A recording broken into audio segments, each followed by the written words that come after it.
Doğu Türkistan bağımsız olsa ne olurdu? Doğu Türkistan bugün Sincan Uygur Özerk Bölgesi adıyla Çin Halk Cumhuriyeti'ne bağlı bir bölgedir. Bu videoda Doğu Türkistan'ı varsayımsal olarak Çin'den ayırıp bağımsızlığına kavuşturacağız. Eğer bu durum gerçekleşseydi olabilecekleri coğrafi, demografik ve siyasi olarak inceliyoruz. Hadi başlayalım.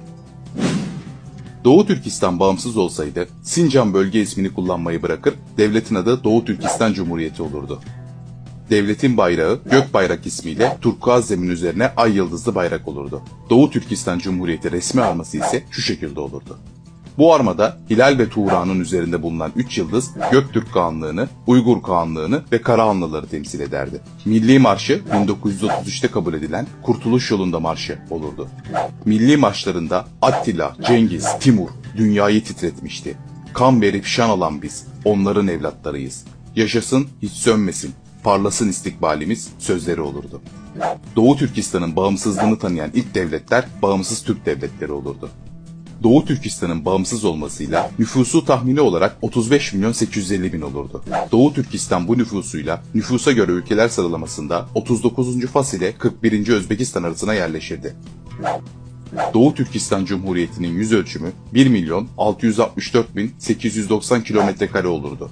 Bu yüz ölçümüyle yüz ölçümüne göre ülkeler sıralamasında 17. Libya ile 19. İran arasında kendisine yer bulurdu.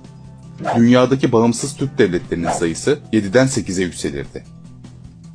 Doğu Türkistan, Türkiye, Azerbaycan, Özbekistan, Kırgızistan, Kazakistan, Türkmenistan, Kuzey Kıbrıs Türk Cumhuriyeti'nden sonra 8. bağımsız Türk devleti olurdu. Bu arada hala abone değilseniz kanala abone olarak yeni videoların gelmesine destek verebilirsiniz. Doğu Türkistan'ın bağımsız olmasıyla Çinlileştirme politikaları son bulur, Çinli göçü durdurulurdu.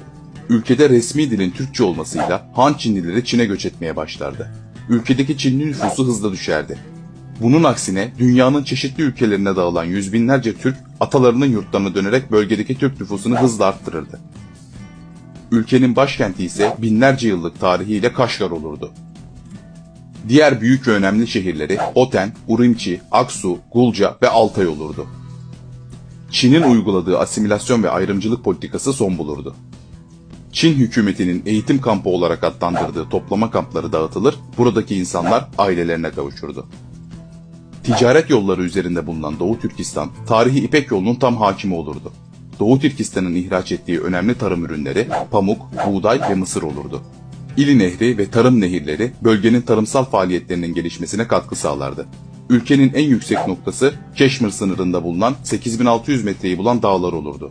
Hayvancılık, ülkede yaşayanların en önemli gelir kaynaklarından biri olurdu.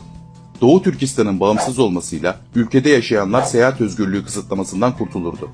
Yüz binlerce insan Doğu Türkistan'ı ziyaret etmek için rahatça ülkeye giriş yaparken, Doğu Türkistan'da yaşayanlar da özgürce başka ülkelere gidebilirdi.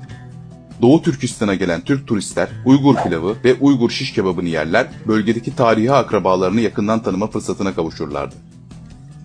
Tarım hafzasında bulunan Kaşgar, Hoten, Aksu ve Turfan gibi şehirler hem Türk İslam coğrafyasının en önemli medeniyetlerinden hem de Türklerin İslamiyet ile tanıştığı topraklar olmasından dolayı hak ettiği değeri görmeye başlardı. Adını yükseklik ve heybetinden alan Tanrı Dağları ülkenin sembollerinden biri haline gelirdi. Doğu Türkistan'ın bağımsız olmasıyla Hong Kong, İnçbualistan, Mançurya ve Tibet bölgelerinde de karışıklıklar başlardı. Çin belki de parçalanma sürecine girerdi. Lopnur nükleer test alanındaki çalışmalar sonlandırılır, bölgedeki Türk ve Müslümanlar insani bir şekilde yaşayarak hayatlarına devam ederlerdi. Yeni videolarımızdan hemen haberdar olmak için zil durumunu tümü yapmayı unutmayın. Teşekkürler.